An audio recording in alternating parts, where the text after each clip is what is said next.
But welcome to Sight, Sound, and Story Live, making the grade, color in TV and film. Like I said, I said I wasn't going to say my name. I said again, I'm Josh Apter. I'm the founder of Manhattan Workshop.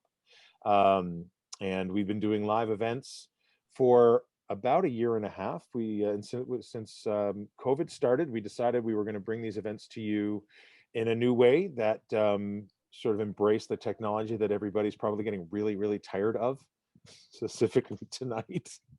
But it's been a great way to reach a lot of people and talk about a lot of interesting things over the year. Tonight is absolutely no exception. We have a great panel. I'm going to back out of the way and let them do their thing very, very soon. But I did want to just thank our sponsors before we get going. OWC, AJA, and ACE, American Cinema Editors.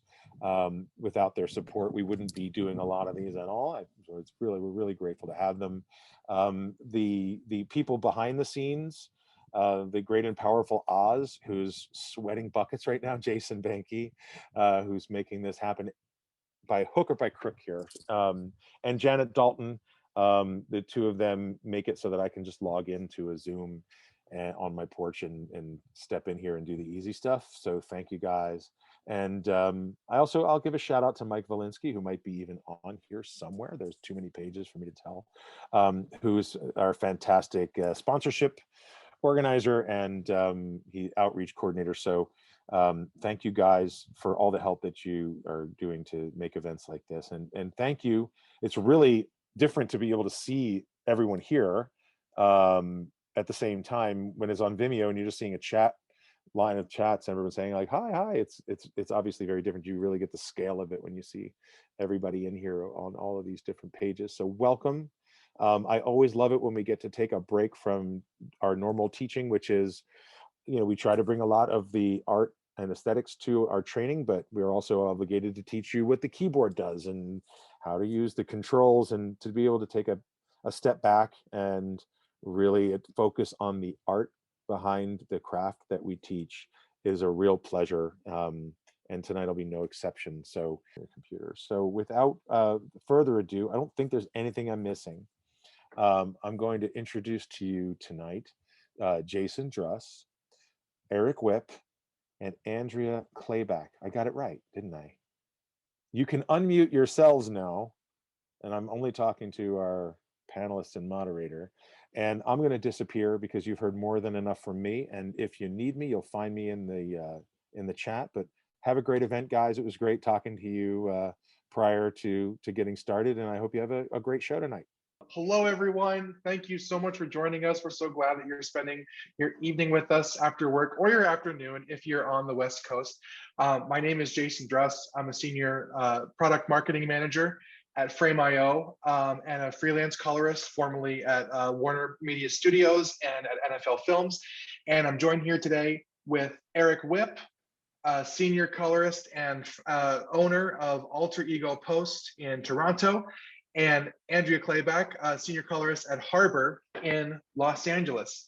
And today we're going to be talking about talking about color grading and how colorists can help aid tell the story of a motion picture, a TV show, or a commercial. So we're just going to go ahead and we're going to jump in with some questions. And my first question is for Andrea. I'd love to talk about two of your works, one being Watchmen and the other being Mandy. I noticed on your IMDb, it said that you're a look development colorist. And I'd love to ask about what that process is like working on those shows, and how the look development colorist works into the larger team working on a show or a movie like that. Yeah, I mean, those two projects are, definitely similar but different in terms of like my involvement. And however, that's a title that does cover the basis for what I did. So I think that that's key. But on Mandy, look development colorist on my side was quite a bit more than just that. That was kind of more involved in like grading most of the film, with the DP and the director kind of coming up with like big kind of extreme looks, but not necessarily following it through towards the very, very, very last detail. So in that particular project, I was able to collaborate with the final colorist, who was stationed in Belgium, where they were kind of shooting and finishing that film.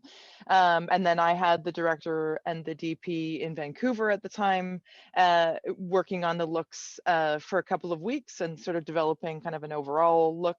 And then we would kind of go back and forth a little bit. I think that the director went to Belgium, graded with Peter, who was the colorist over on that side. And then I worked with the DP, and we kind of did this kind of back and forth. So it was a lot more collaborative and involved of that process. For Mandy, I would kind of say that, we're kind of both on the sort of senior colorist side, but I think in that particular case, Peter definitely carried the last stage of that project. On Watchmen, kind of different. That one was, I was brought in with the DP, one of the DPs, Greg Middleton, who I've worked with a lot in the past. And basically, we kind of have a shorthand in terms of like creating looks and trying to figure things out. And he was really trying to develop something when he was testing and shooting, setting up the series. And so my role on that was really working with him to sort of like refine and create overall like look LUTs that they would shoot with, and then kind of like, checked in along the way. But then again, each episode in that case was graded by somebody else. So that one was more of like a kind of a handoff, more with the collaboration with the DP, whereas the other, Mandy was more involved with all four of us, essentially kind of tossing things back and forth. So it's very cool how you were able to work in a collaborative team like that, on both different shows, especially working with a DP that you have a shorthand with, and handing that off to another colorist to work on. It's very cool. How did you get started in the business and get to where you are now at Harbor? I started as I went to art school. I started in art school thinking I was going to be a photographer. Went in thinking I'm going to do stills photography, and then just sort of like fell in love with the film and video program that was at Emily Carr in Vancouver, Canada.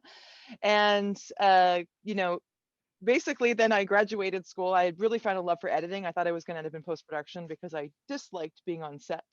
And so I got out, got a bunch of, jobs, internships or PA jobs and that sort of thing on set. I then naturally became a stills photographer again. Because that's what I knew best and how to do, and in terms of being an entrepreneur at the time, that's kind of what I was going to do for myself. Found my way back onto set as a stills photographer, realized still don't want to do that, and then I basically tried to work with as many filmmakers as I knew from college, people that were directing shorts or music videos or things like that. I started editing, and then I thought maybe I would go into visual effects. So I started sort of applying at visual effects studios, bringing in a reel.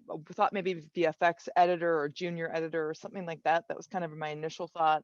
Really wanted to go into lighting. And one VFX producer kind of looked at my reel and had me in for a meeting and said, you should be a colorist. Like, I just looked at your reel and everything is like, you seem to really do this thing with all of your image. Like, I could tell you don't have credits, I was however old, just kind of out of college. But I can tell that's kind of like you have an eye for something. And I had no idea what that was. So I just kind of was like, okay, cool, that's good to know. Colorist, I'll figure that out. And then it was about 2 or 3 years that role kind of landed on my lap. I was working for a sort of film out company where they would record. At the time, people would shoot digitally and then send, we'd have to make film prints to go to festivals, for masters or what have you. And I was working at a company like that expanded into what we know as digital intermediate. And I kind of looked at that color grading thing in the middle of that process and said, oh yeah, that's what I want to do. That's the thing.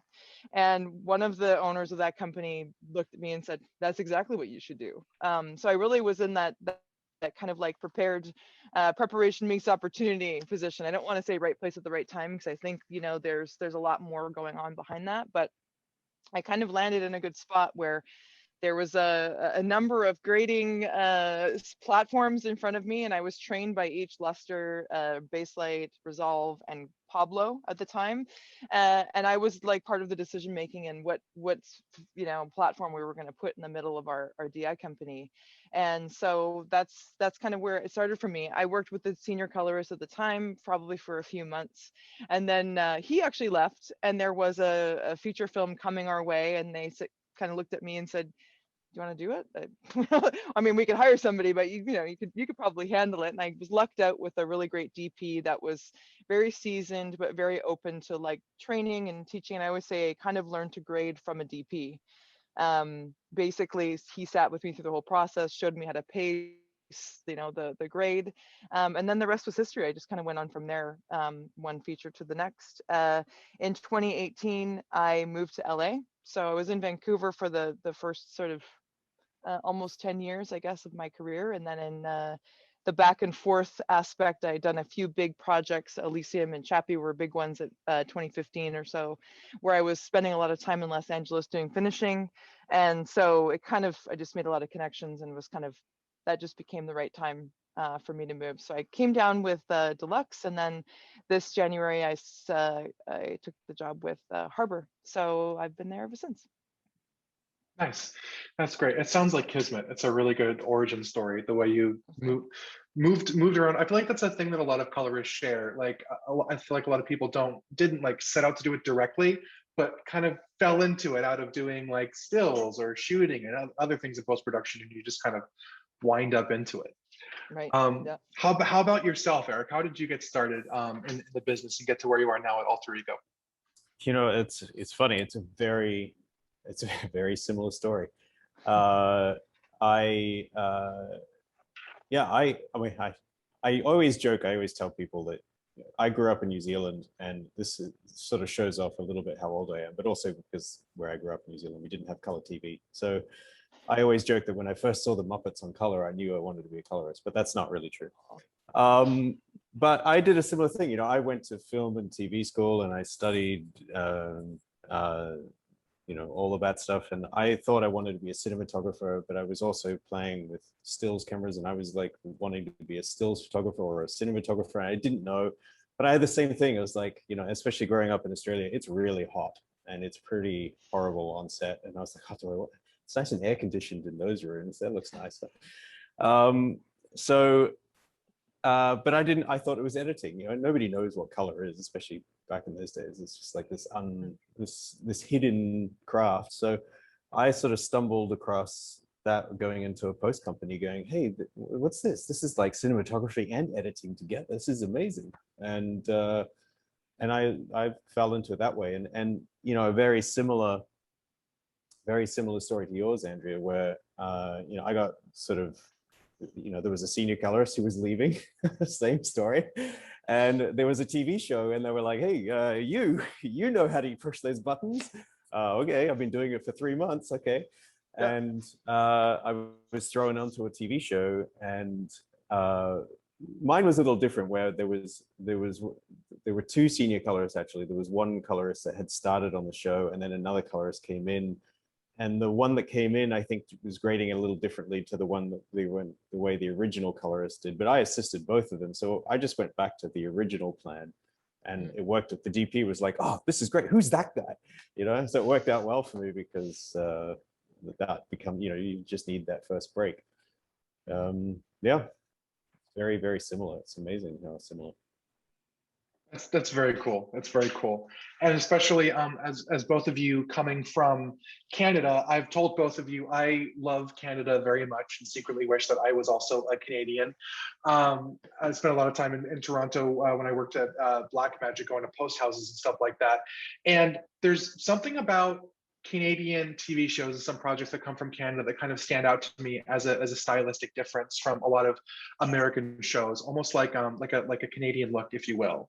It's as if the highlights are just a little bit creamier, and there's a little bit more drama and detail going on in the shadows. There's sometimes more vibrance, even in times where you'd think there'd be less saturation. Saturation is kind of used more as a tool. And oftentimes this does a really big part in aiding the story. So I'd love to ask both of you, starting with Andrea, what is the Canadian look? Is this a thing? Is this something I've imagined in my mind? And how does it, is there a culture behind the kind of the looks coming out of Canada versus American TV shows? I mean, Canadians see a different spectrum. I don't know if you're aware that we have this ability that it goes beyond American visual spectrum. So it's kind of like, you know, it's kind of like the difference between P3 and Rec 709. I don't know. No, so it's interesting when you were starting to talk about it. I thought it, you know, I thought you were going to go in a slightly different direction. I feel like when I started grading, there was definitely kind of like a, I know Eric, maybe you have, I don't know if you have this similar experience, but there was sort of like this this love-hate relationship with the sort of Canadian look of drama or TV shows or even feature films that were being, or independent features that were being shot, where and I'm not sure if it's just our ability to just want to be everybody's good, and you know, take into consideration everybody's opinion and what have you. But I remember very strongly people being like, there's a very strong Canadian look, and it's very kind of not boring, but it's very safe and it's very colorful and it's very all color, all light, you know, open. And when I was, you know, starting to get into the digital grading, a lot of DPs were kind of coming to me. I know coming out of school, I was kind of new, like being like, you know, push it in this direction and see what we can do, because I didn't have that sort of like training in the kind of older school of lighting and color and that sort of thing in the Canadian style. So I would say to your question that I think now, like just thinking about these like Handmaid's Tale or Orphan Black or Schitt's Creek even, which is my favorite show, by the way, got me through the pandemic 5 times, watched that one. But it's interesting to say, you know, the creamy highlights. I'm not exactly sure if those aesthetics are specific, you know, to Canadian, but I would say that I feel like the pushing of the limitations or like going in sort of unique directions is a little bit of a response to our history of like aesthetic, what we were able to do before, and how we used to kind of conform to certain broadcast standards almost like to a fault. And now I think with that sort of opening up and color space, you know, changes and display changes, that I feel like Canadians have sort of started to push the envelope and sort of the way of trying to attract and keep talents and keep productions up in Canada in order to finish the films. Visual effects, that goes for visual effects too, I think. So I don't know, that would be my thought about it, just given my experience. Nice. I love the contrast to how everything used to be safe and how that might be some kind of reaction to it. And especially Orphan Black was the first time I noticed it. And then when I saw, and Handmaid's Tale, it's very derivative of that, because it's just this bold dystopian world. But then when I like noticed like Schitt's Creek being so like vibrant for like a single camera sitcom, I was like, wow, this is like, it's one of my favorite parts of the show, watching it, is how vibrant it is. Eric, because you also work on a lot of commercials in your post house. Do you feel the style of the community around you, especially in the Toronto area? And is it something that, you know, you folks between houses kind of bounce off of each other at and constantly, you know, improve upon? You know, it's funny. I wish we kind of bounced off it. You know, I think as colorists, we just, you know, we go to work and we lock ourselves in the dark room and we never really meet each other very much. And occasionally you run into another colorist and you're so excited to meet another one because you don't ever see them. But I do think, you know, similar to what Andrea is talking about, there's definitely,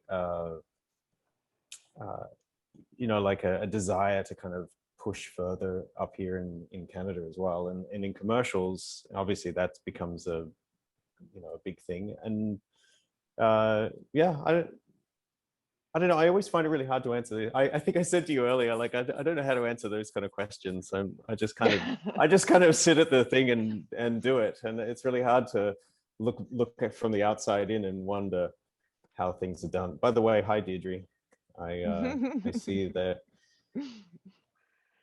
Nice. Yeah, so totally get your answer. I do, however, think that you've had a much larger impression on the color grading community than you might think you have, even from the dark room. I'm sure a lot of us in the room know that Eric color graded Mad Max Fury Road, and personally, I always thought that that was one of the movies that, you know, dictated style. It was something so bold and so new that the things that followed it wanted to be like that or were inspired by Mad Max Fury Road. And even in a profession like ours, where so few people in the public know what a colorist is, the stories of, you know, your famous day for night sequences and what you did to the image went all over the internet, and I think did a lot for our profession as a whole and getting people to understand what a colorist does, and how we affect the look and the storytelling and the emotion of a movie. What was it like working on Mad Max Fury Road? We do have some clips that we're going to show and talk through, but I'd love to hear the initial, you know, thought process and how you developed some of those looks with director George Miller. Yeah, I mean, you know what, it was, first of all, it was a dream job. It was a fantastic job to work on, because it's just such a great film. And I don't think I've ever been given an opportunity to just go for it. You know, that the best way of describing it. And it actually worked out. There's a long story behind the production, but there was actually a bit of a delay. We were going to try and finish the film a year earlier, but then it got delayed a little bit. And then there was like a World Cup soccer was on and you want to compete. And then a whole bunch of stories went on. And anyway, they ended up pushing the film kind of a year, which meant we had an extra year of post-production. So that was incredible. So I actually ended up grading that film over about 18 months, not full time, but it was like, you know, dabbling at it for about 18 months because we had the time. And that in itself is amazing, to be able to work on something, put it away for a bit and come back and look at it and go, no, we can do better, and keep refining. So that was great. But I think the big takeaway was, you know, when I first went into it, I, like a lot of people, thought, let's do the, you know, the gritty, bleached look, you know, that'll be great. You know, like I've seen, you know, imagine these people in the desert, and a bit of a high contrast, gritty, desaturated look would be fantastic. I don't want to be like cartoony or anything like that. But after meeting with George, the very first thing he said to me was like, I don't want to do another desaturated, you know, post-apocalyptic film. They're all the same. They're all the same. We've got to do something different. So I was like, all right, okay. And he goes, I want it to be colorful. And immediately, you know, my sphincter tightened, because you're like, oh God, you know, I just finished Happy Feet 2 with him, and now to go into Mad Max with that sensibility, I was like, this is not the right approach. But that took a lot of work, trying to look the development, because if you took the images and you just kind of wound the saturation dial, it looked like a 1980s music video in a bad way. And so you had to find a way to get it saturated, but not just winding the saturation. You know, you had to find a different way to get there. So it was great. It was a great challenge, and yeah, great film to work on. Nice. Should we take a look at some of the a few clips of Mad Max and talk about the process and talk about some of the scenes? Sure. Yeah. So this scene is an interesting scene. So in the film, we did a lot of, you know, blue skies and. You know, I mean, there's really not a lot of color in this film. There's a lot of beige. There's a lot of sand and beige and everything. And so we did a lot of blue skies to break up the beigeness of it. But when we got to this scene, this is a turning point in the movie. So this is a moment where the characters have to decide whether they should go back or they should continue going along this salt plane. And it's a big decision, because it could go horribly wrong or whatever. So the way we approach this is I've actually sky replaced all of this scene. So all of these clouds were put in to give you that sense of, you know, when there's a storm coming, but it's also sunny at the same time. So you're like, is it okay? It's good, or is it? I don't know. You know, it gives you that sense through the whole time that you're like, I don't know if this is this impending doom coming, but the sun's out, so maybe it's okay. So we kind of did that on purpose to kind of create that kind of feeling in this scene, and to break it up. You know, this whole movie takes place essentially in the desert. So after a while, you're like, okay, what else can we do? Because it's the same look over and over.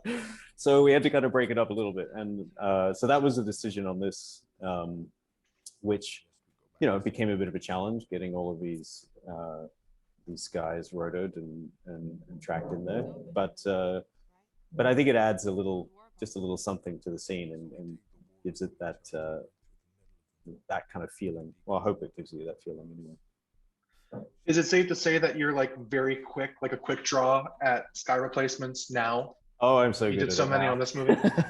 I don't know how many we did on the movie. I actually don't. I have lost count, but it must have been. Look, there's over 2,500 shots in the movie, and there must have been about at least 800 of them with sky replacements or something. So there's a lot. There's a lot of them in the film. Wow, that's a lot. I'm gonna pull up one more sequence here that I'm gonna go ahead and share for Mad Max. Yeah, so these day for night sequences are you know, famous across the internet. Can you tell us a little bit about what was actually shot here, what you did, and what it was like collaborating with the DP and the director to have this end result? Yeah, so, you know, ironically, the way they shot this, normally when you shoot day for night in camera, you would put a blue filter in the camera, you would underexpose a little bit. But for this, we did it the opposite. So there's no blue filter in the camera, and it's shot normal, and it's shot about 2 to 3 stops overexposed. And the reason for that is you end up getting quite creamy, you get quite a creamy image, and you have lots of detail in the shadows. And when you're re-exposing for night, as soon as you expose it down, you still want to see in the shadows. So what we would do is essentially take the image, we would expose it all down, we would give it this blue look that we wanted, and then selectively, I would go in and lift up all the detail in the shadows that I wanted to see. So if we want to see the grill there, we've got all the detail in the grill. We want to see the faces, we've got all the detail in the foot. We're not dealing with really shadowed, noisy features. You know, when you try and lift shadow details out of a normal image, it starts to fall apart. So it's trying to find this balance of still seeing in the shadows at night, and then also keeping the look. And the other thing we did too is at the very beginning of the night sequence, it's a lot darker, and progressively these scenes get brighter and brighter so that you get comfortable watching it, because nobody wanted to sit in a cinema, and especially this was in 3D as well. We didn't want to have it too dark in 3D because it's already a pain to watch. So we had to come up with a look to get it bright enough. And we had great looks. We did a whole bunch of look developments. We had some amazing silvery night looks that were fantastic, but you really just couldn't see what was going on. They're too dark. And so eventually we sort of, you know, after a lot, we sort of found this kind of look, and George was really adamant about making it quite blue, you know, paying homage to like the old Westerns, Hollywood Westerns that have that old day for night look and stuff. And also we've just been experiencing, you know, an hour and a half of beige. So it's nice to have, it's nice to have a different color for a scene or so, and have something else. The other thing that we do in all of these scenes and every character is every single eyeball in this movie is rotoed and sharpened to give you that. So George has this thing, and I agree, it's great. You look at a character's eyes, and we all look, it's human nature, we look at people's eyes. And so we always roto and sharpen the eyes and make sure that little glint is pin sharp and draws you in there so that you know where to look. And it really helps on these night scenes because everything can get a bit washy. So you've got to find ways to really connect with the characters whenever you can and see the eyes all the time. That is a wild commitment that I've never heard anyone say, rotoscoping every eye. That's another level of like serving the director and serving the story. That is so cool. Not cool when you're doing it. Yeah. That's why you get the honor now, because I'm sure that was hell actually rotoscoping every single eye. So we have also some clips from Andrea. Andrea just color graded this smash hit on Apple TV Plus called Schmigadoon. For anyone who loves musicals, please go see it. We're going to show you a clip in a minute. It is awesome. Could you, before we start looking at some clips, could you tell us about the project, how you came into it, and what it was like working on it? Yeah, so Schmigadoon is a sort of like the kind of context of the show is Cecily Strong, Keegan Michael Key played this couple who have hit a bit of a rocky bump in their relationship. They're like 3-4 years in, and while it started like off in this very magical kind of romantic way, they've gotten to a point where um, they need something else, and so they go on this kind of couples retreat, and they get lost in the forest and come upon this crazy town that is essentially operating entirely as a musical, which is a pretty big feat actually to pull off, I think, just from the production standpoint, especially during COVID when they shot it. So I was brought on by the DP, Todd Elysium, who I worked with on a previous project. And then, we had a really similar kind of like take on how we were going to deal with HDR and the creative look behind, or the creative approach to something like this, where it's a musical, but it's very self-aware. It's not really played, it's not played straight like a musical. It's played, where it's making fun of itself the whole time, and the lyrics and all of those things are, that's all part of what makes it funny, is how extreme it looks, but also like, allowing the audience to kind of come in and experience that sort of ridiculousness of a musical. um so so we actually started out looking at a lot of different musicals and what the reference was, and thinking about like, well, what does that mean? Because this is a modern couple. It actually takes place in the current day.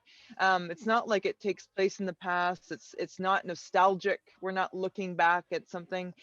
They're literally in their Arc'teryx outfits on a hike and walking into this place that is basically music coming from everywhere. And so we talked a lot about, with the showrunner, Cinco Paul and Barry Sonnenfeld, who was directing all the episodes, what all their inspiration and reference behind what they really wanted to imitate. And we had kind of two major, they really liked Singing in the Rain in terms of referencing that, and mostly in terms of like the blocking and some lighting, and certain kind of like language that they were using. And then there was a few other musicals like Carousel, Oklahoma, but there was nothing quite exactly like what we had, in terms of like something that was shot on a stage, that looked out, that was outdoor, but it was all shot inside on a stage. And so we had, a lot of these references and certain color palettes that we were looking at, but nothing that was exactly what they were doing. And so we at that point decided we were not going to copy or imitate anything. We're not going to give it a nostalgic feel or dump a bunch of grain into it or do anything like that. We're going to try to kind of create this hybrid look. That said, we were taking things like Singing in the Rain and going, well, what did we really like about this? What gives it that feel? Well, some of these are these tight, sort of the flatter lighting, the sort of deeper skin tones, more saturated color and skin tones. And then this specific, it's funny you land on the shot, the specific kind of green color that we wanted to pull through into Schmigadoon, because there was all this fake grass and all these fake plants that sort of mocked right at the very beginning, when, Keegan's character Josh walks in, he's like, why are all the plants fake? So it's already, the attention is all drawn to the sort of artifice that they're in. There's absolutely no hiding it. And so we felt like, let's see if we can take little elements from each of these things. And the big one became the palette, was to sort of like work with the palette that they already had in sort of the art direction. The costume obviously was very meticulously selected, and then try to just narrow anything that was sort of going outside of that, and kind of develop our own look. We kind of go back and forth with modern day, or what we were technically flashback sequences, and then back into Schmigadoon, where they're kind of navigating this musical and trying to figure this thing out. And it releases weekly. So as it goes on, we've only released, I think, 2 episodes, but as it goes on, they start to kind of navigate what it is to be in a musical. And so then we kind of push in a lot more of this kind of color tone, these kind of color palettes, and really like connect those colors to the characters. So Cecily's often in this sort of like kind of purples, and then when she's kind of opposing herself, she's in a yellow.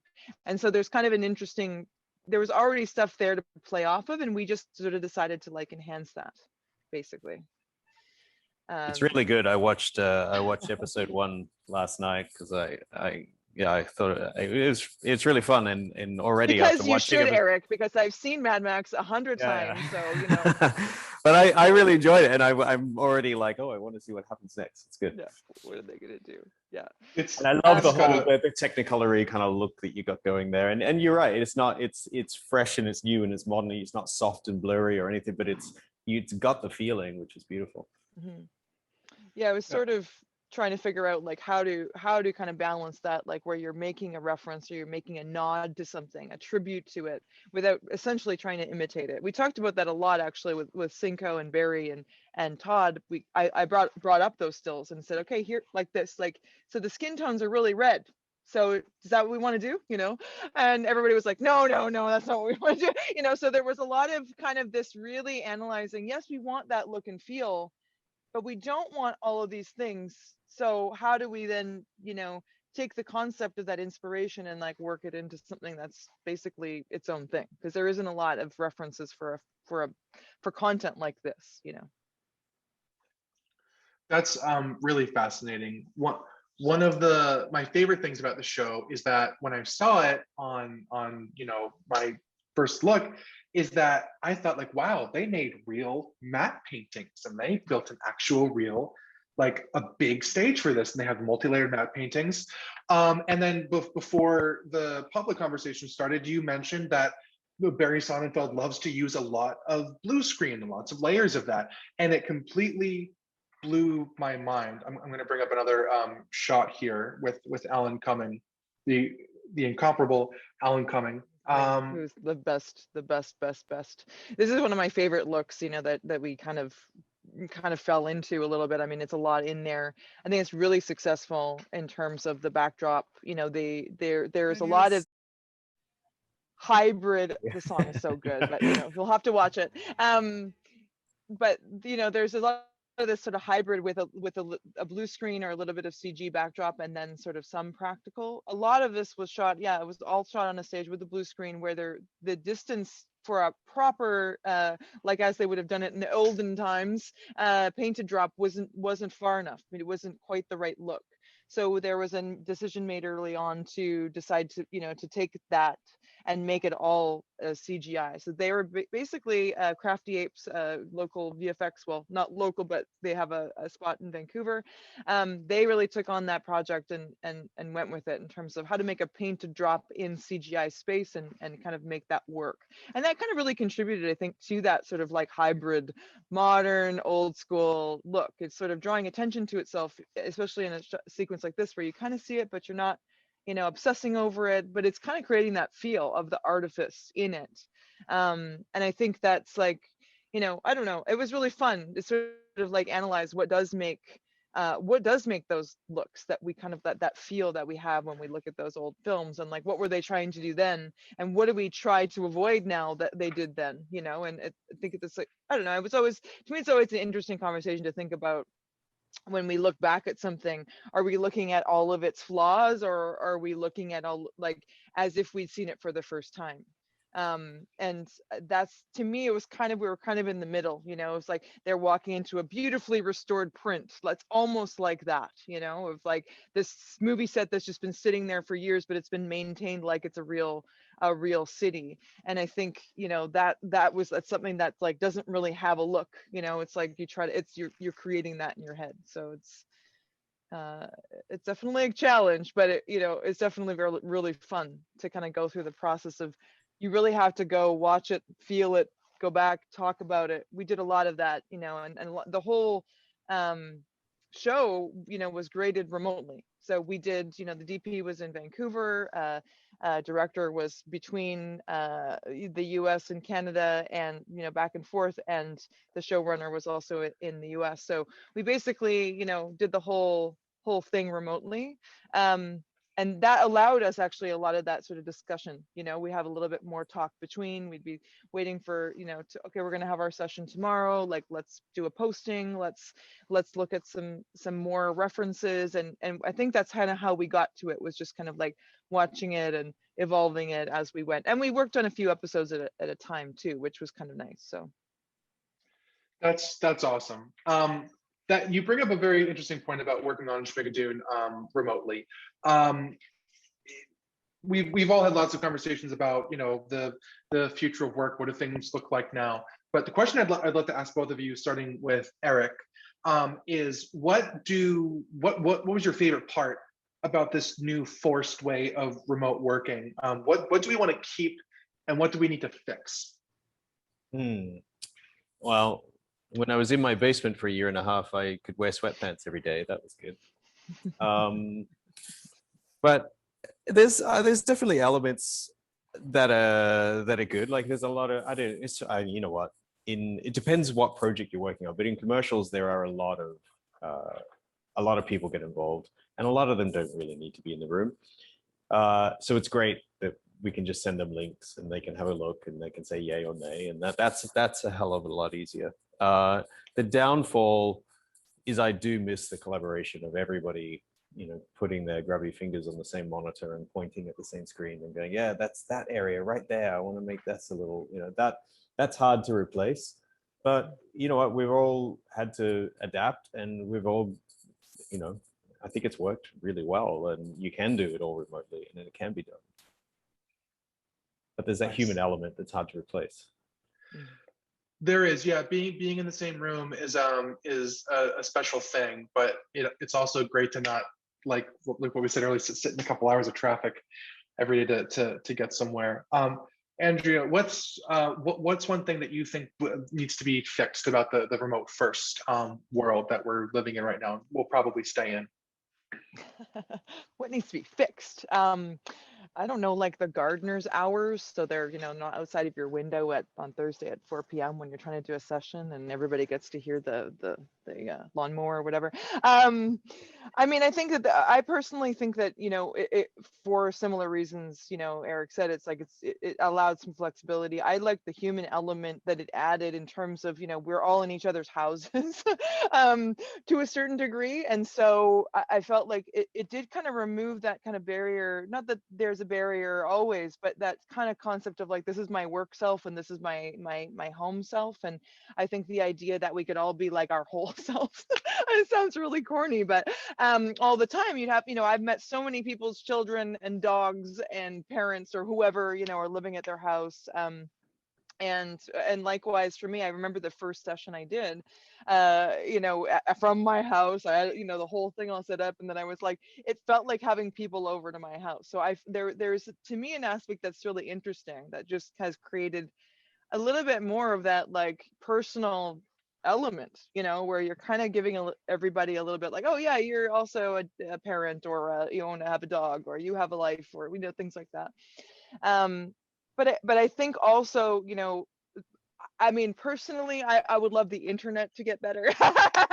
You know, I mean, that's like, at the end of the day, we were like amazed, like, look at, we can do these things. Like, we were doing HDR streaming sessions, you know, all over the world. And, you know, everybody, we're doing crazy things. And then, you know, that one little chink in the armor, it goes down and you're down.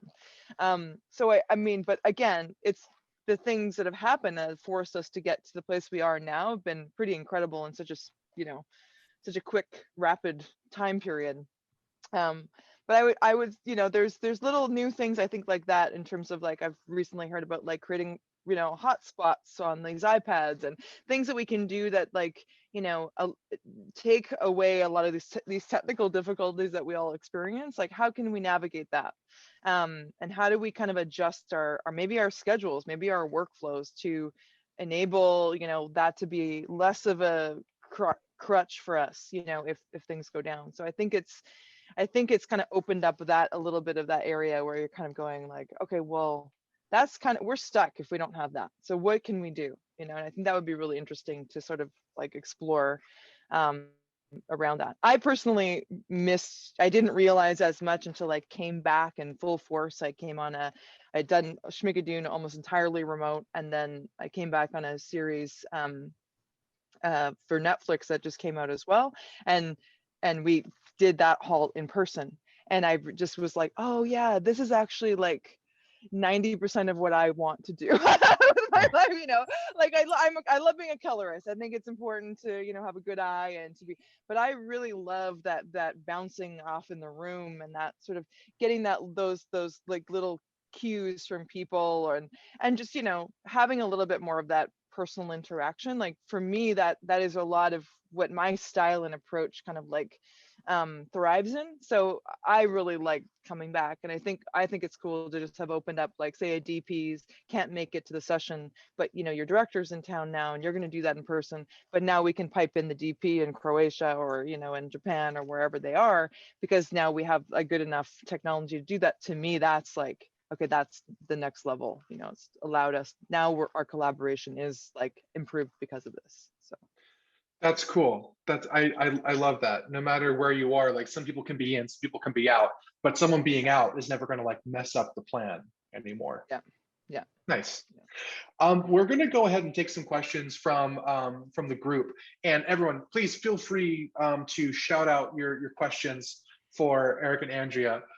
One question that I'm looking forward to asking to Eric is color grading animation versus live action. You've worked on both Happy Feet movies, and I believe you also worked on the Lego Movie 2, the second part.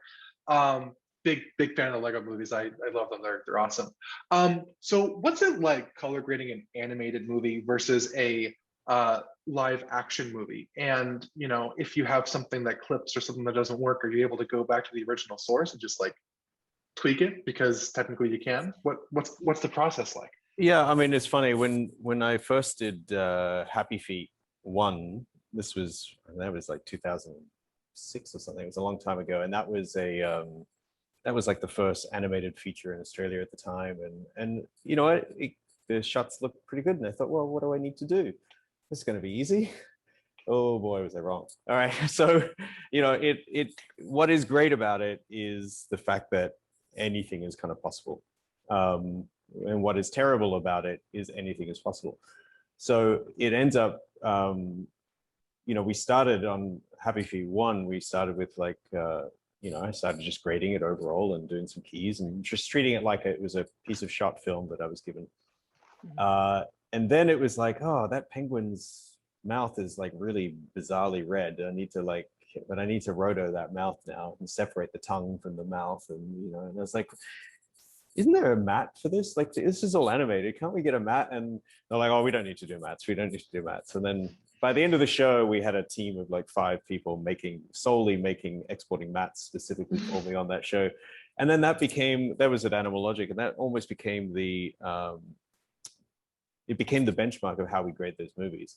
And so much so that where it's evolved now, when I went to do Lego 2 with them, it's amazing, you know, because now the technology's changed. You've got multi-channel EXRs. Now everything is embedded in the one file. I've got mats for every character, for every element, you know, for their face, for their hair, for their mouth, for their whatever, you know, you've got background elements, sky elements, everything. So you can break it all down. But beware, once you break it all down, you have to be able to put it all back together. And it does get complicated. Like a lot of those movies, they are really complicated. And my average, you know, layer stack is like starts at like 40 something layers just for one shot. And it just becomes really complicated. And then we go a step further with something like Lego, which was great because we also work with the multi-channel EXRs. You also have the ability to keep some of the image off the comp. So they'll comp an image to a level, and then let's say there's a character that's like looking through glass or something like that. So I can get that shot without the glass reflections, and I can grade the shot normally. And then I can apply a reflection back over the top or add an element or something. And so you can actually you're sort of finishing some of the compositing in the color suite while using all the mats to control everything. And so it becomes really quite complex. And then coupled with that on something like Lego, you know, it's very much meant to look like stop motion, and it's meant to look like miniature cameras and all this kind of stuff. So, you know, a lot of the work is done in comp, and it's done really well. But sometimes we still have to go further. So then, you know, we use Baselight. And so in Baselight, we'll bring in plugins like lens plugins and chromatic aberration around the edge. We start to like dirty it all up because the CG just looks too good. It's too clean, it's too nice, and it needs to look more like it's shot with a little camera in it, and the edges are going out of focus, and there's chromatic aberration edges, and there's dust, and in fact that's something we did on Lego as well. We had layers of dust would be rendered by the CG passes and just put into an image track. So if I thought the shot needed some more grunge, I could layer some of the dust in that's lit by the CG and done the right way. And so there's all these elements, and it becomes incredibly creative and incredibly fun, and incredibly complicated. Yeah. So so here's the question: if you can affect things like the way light is shimmering, or because we have our windows, we have our tools, we can affect lighting as colorists, but for animation, for color grading animation, when do you cross the line where well, now you're almost like a cinematographer, you're literally relighting things in this virtual world? Does the line get blurry? Yeah, it doesn't. We didn't really go that. I mean, you do a little bit of that for sure. There is a bit, but also it's great when you're working on those kind of movies because there's a great collaboration. So what we would often do is when there's an early lighting render of a scene, we'd bring it into the suite and we would look at it and grade it and go, it just looks a bit something here. And we'd mess with mats and try and control. And then we'd go, oh, it's better if the background's brighter and the foreground's a little darker and this and then. And then we'd end with that. And then we'd send that reference back to the lighting team. And so when the lighting passes finally come back, they're already closer now to the look that we've set. And we don't have to push it as far. And so there was all kinds of looping back and forth, which is great as well. Nice. We have another question here about working with the new stagecraft of the volume on things like like on The Mandalorian. Have either of you gotten the opportunity to work in either in a game engine as a colorist, color grading backgrounds or grading content that was shot with a game engine with a virtual screen behind talent? Pardon me. I've just done a handful of commercials that have done the El Cheapo version of it, where they've done the backlit thing, but it's not necessarily truly done with the camera tracking. But I've had a few bad experiences where it hasn't been shot well, and you can see the pixels of the back screen. So that you need to keep your focus a little softer. But that's all. I haven't done a show or a movie or anything that's been shot on those systems yet. Nice. How about yourself, Andrea? Well, quite a few years back, director I work with, Neil Blomkamp, he did 2 short films that took place basically in a game, and like they shot it in a game engine. It's called Adam. Really interesting looking film.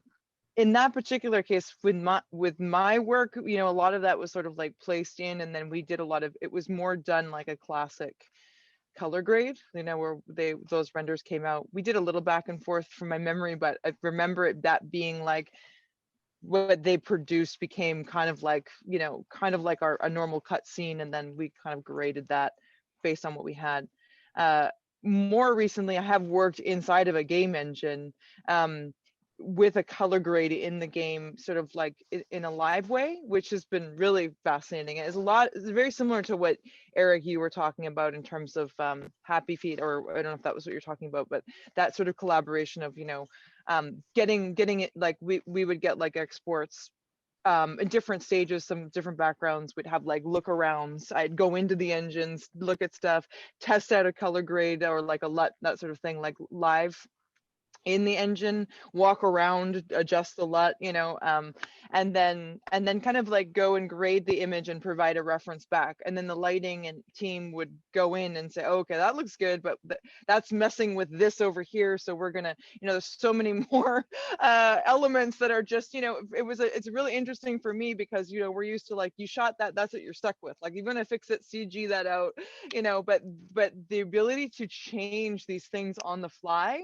it's just like, like kind of like, it's a little overwhelming, I think, for somebody that we're like used to kind of working in this two-dimensional way. I mean, they do some 3D, but like the idea that you're, you know, kind of thinking about it, not, you know, in this like linear sense of like, that's the image, that's the raw image, this is the best material I can get, and I'm going to grade that and light it with what we have, because this kind of the colorist way is like, I can make this work, I'll figure it out. And when you do that, and then they're like, oh, but you don't have to, we'll fix that over here. And, you know, it becomes this like incredible collaboration. I feel like it just opened up a lot for me in terms of what I actually do, like what what a colorist brings. It doesn't necessarily have to be exactly the work you're doing. It can be just that approach or that idea to, oh, I would do it like this. Oh, I would actually take this hue and adjust it to get that result. Oh, I never thought about it that way.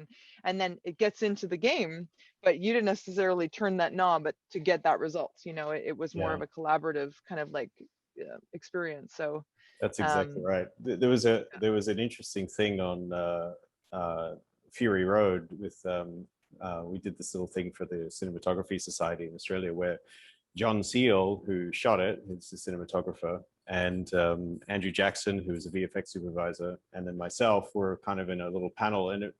And John Seal was saying, you know, traditionally in any film, it was the DP was like the author of the image. You know, it was their look, it was their thing. But you know, especially for something like Mad Max, it's totally a collaboration. Like you can't have Mad Max. I mean, Mad Max is meant to be like the non-visual effects film that was meant to be all practical, but there are 2,500 visual effects shots in that movie. So, you know, so you got a visual effects supervisor who's setting looks and setting ideas, and then you got a colorist that's setting looks, and you got a DP that's setting looks, and you together you make the look, and it's no longer one person, which is interesting. That's very fascinating on both accounts.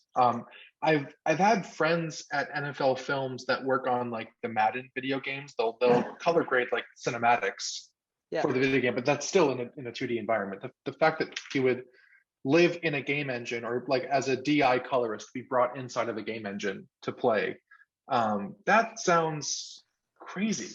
That's super just cool. Like, that really is like a mind-blowing thing. Yeah. I mean, we did do the cinematics in that game. That was like, that's kind of how the conversation started. But then when they realized, oh, you know, we could bring her in to this conversation, and I was like, yes, bring me in, you know, I want to see it. You know? And then they were like, here, you have your own, you know, you can have your own, you know, tool set. And I was like, no, just show it to me, you know.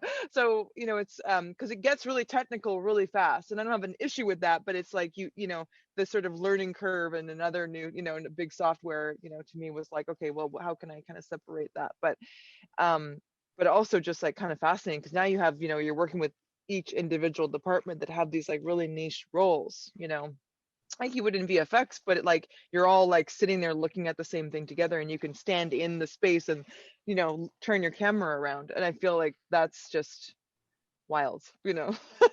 Next level. Yeah. It sounds very next level.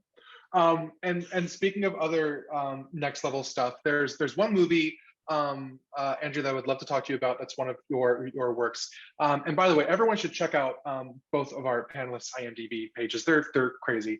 Andrew, you've color graded some very awesome movies. One of them being Ma, which is a very underrated, like crazy thriller, which I loved seeing in theaters. It was so much fun. But also, I'd love to talk about this little indie sci-fi movie called Prospect that you worked on. The first time I went to South by Southwest, it was 2018, and I had a pass to go, and I saw one of the screenings at Alamo Drafthouse, and it blew my mind. I thought it was the coolest movie ever. For those of you that haven't seen it, it's like this black box science fiction movie that takes place on this remote planet. There's like 5 characters in the entire movie. Most of the time, there's only like 2 or 3 people throughout the entire film, and it takes place on this alien planet, but it seems like the filmmakers shot in this rainforest or this forest environment. And what it appears to be through your work of color grading in collaboration with the cinematographer and VFX, there's all these dust particles, and you made this forest look like this remote alien world, so you can shoot like Jay Duplass on a very low budget, just wearing an astronaut helmet, and boom, like you're in space. This is a sci-fi epic on a shoestring budget. So first of all, like, congrats, that was awesome.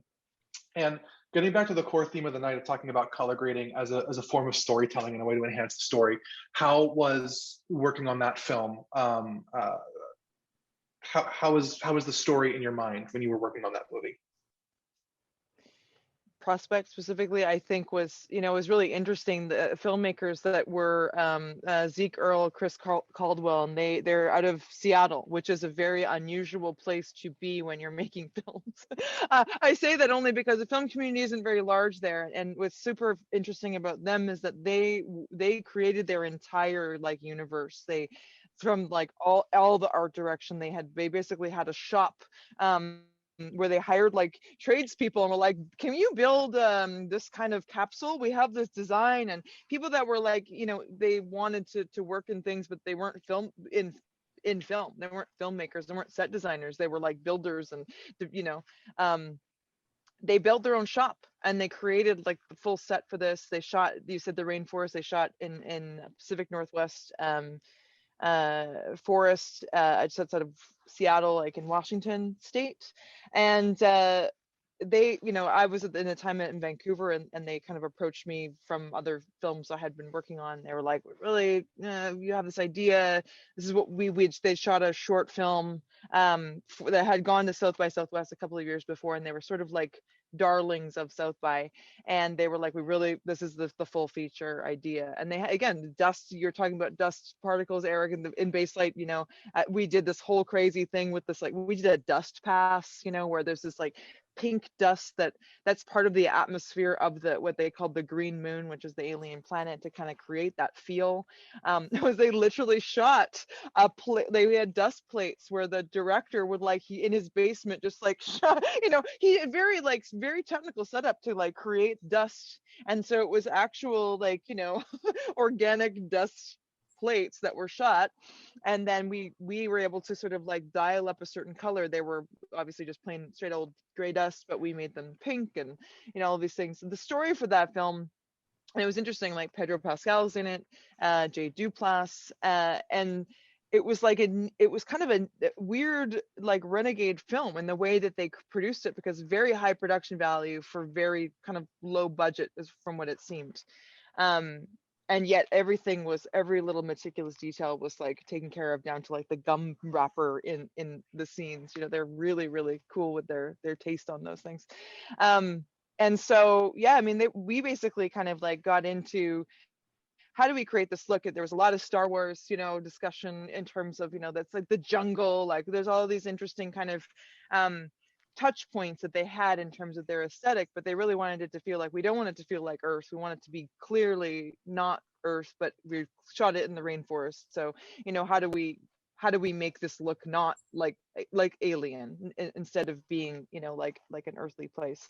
And then like creating this atmosphere that you feel the entire time, because there's only a few scenes where they're inside of like a space ship, and then they land on the moon, and then they're basically in this place the whole time. And so it's kind of like, going through the film feeling like when the main character is kind of going through and getting cagey, and like I'm trapped here, and kind of like heightening those sensations throughout was really kind of like how we worked through it. And then they did this really cool thing, and they had shot at a time where there was like a solid forest fire, sadly, but to their benefit, for a really cool scene, which was all kind of ended up being this wild orange color, which we definitely had a discussion about Mad Max at that point. But there was a lot of really cool kind of references that we kind of brought in and kind of played with. And I think it was just, in that particular one, it was like they kind of came out of nowhere with that movie, and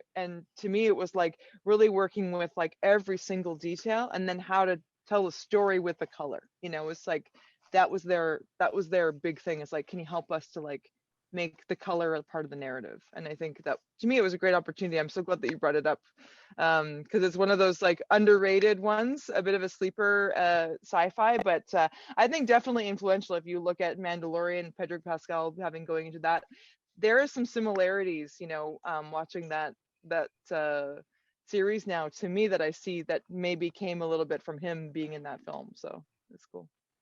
Absolutely. I would totally agree with that statement. Thank you for delving into that. movie. Last night when I was looking at it, I missed it the first time when I looked at your page. I saw that and I was like, no way. How did I miss that? I love process. So I'd love to ask a question over here that we're seeing. What painters and photographers inspire both of you? And feel free to add cinematographers into that as well. You know, we spend time manipulating all these images. Are you inspired by painters and photographers? We'll start with Eric. Oh yeah, for sure, all the time. You know, there's great.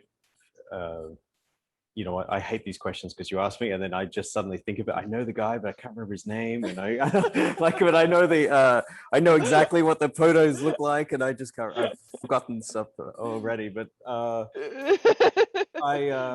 there's definitely people that I look at. In fact, I'm doing a movie right now where we're, you know, without giving anything away about the movie, but there's a lot of there's an element of kind of real life, and then there's an element of telling a story, and that stuff we're trying to make it like more painterly and stuff. And so we're literally referencing Renaissance paintings, and we're referencing all kinds of paintings, and there's different looks and different periods. In fact, there's so many looks in this movie, I'm getting lost already.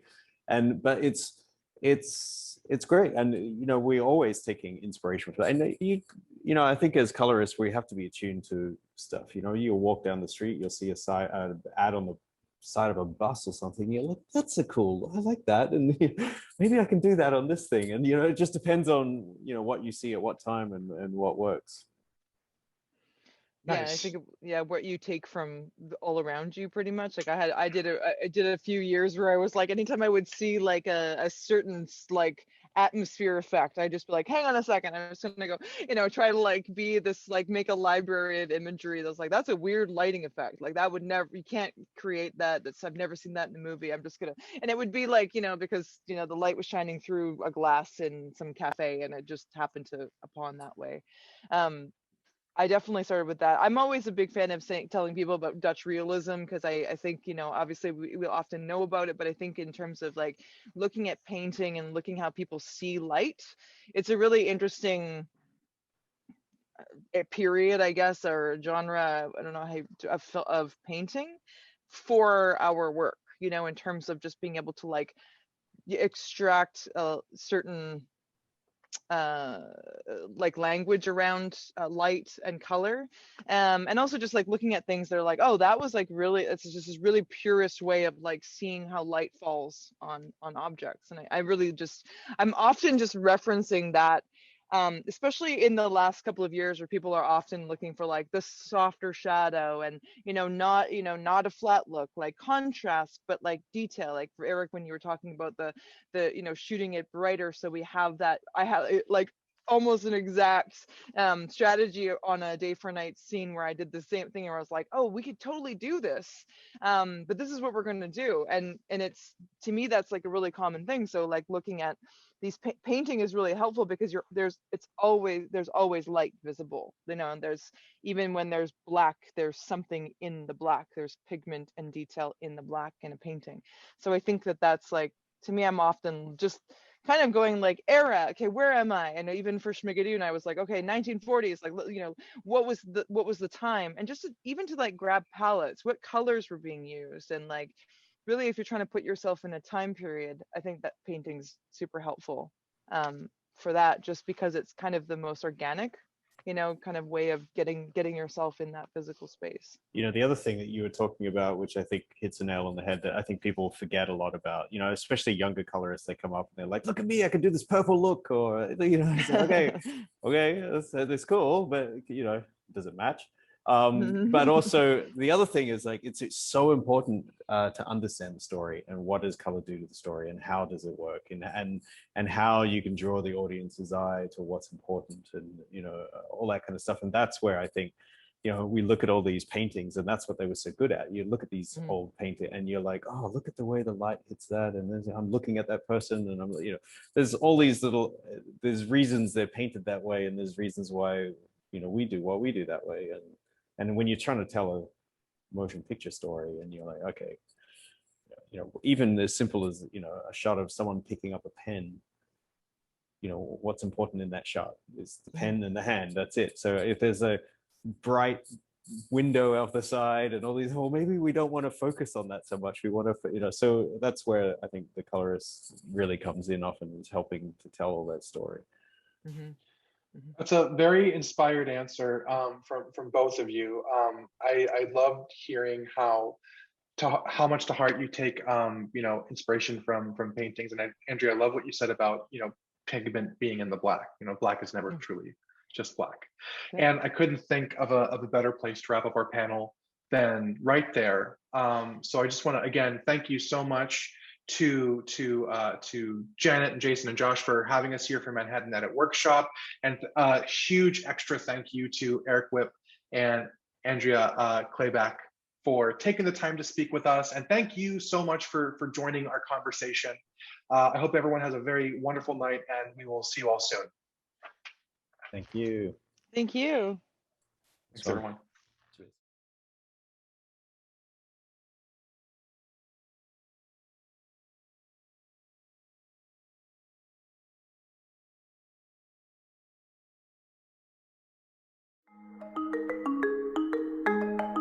I think what attracted me to color correction was the fact that we were like the next stage of cinematography. And the creative side was huge, trying to understand what was wrong with an image, how to balance it, trying to understand how to let the tools do what you want them to do. Where else can the technology go? What else can we do? I'm very interested in trying to mold the image and create the best look possible. And whatever tools are out there, you want to try and latch onto them. I'm Eric Whipp, and this is my course on color correction.